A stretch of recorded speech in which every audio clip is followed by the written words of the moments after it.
दक्ष police news, पहिले खाकी मग बाकी। निफाड तालुक्यात बिबट्यांचा वाढता वावर नागरिकांसाठी चिंतेचा विषय बनला।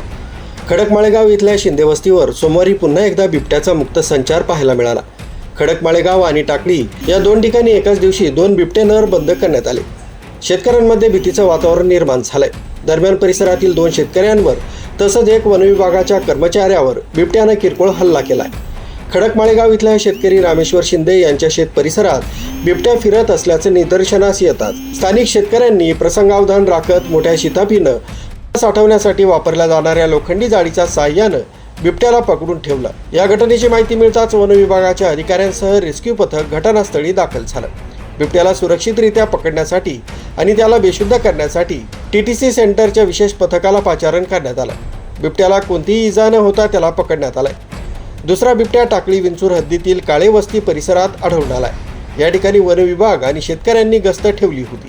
त्यानंतर शेतकरी आणि वनविभागाच्या मदतीनं बिबट्या जेरबंद करण्यात आला। खडकमाळेगाव आणि परिसरात बिबट्याचा वावर सातत्यानं वाढत असल्यानं ग्रामस्थांमध्ये भीतीचं वातावरण निर्माण झालंय। या भागात बिबट्याची संख्या मोठी असल्याचा दावा स्थानिक नागरिकांकडून करण्यात येतोय।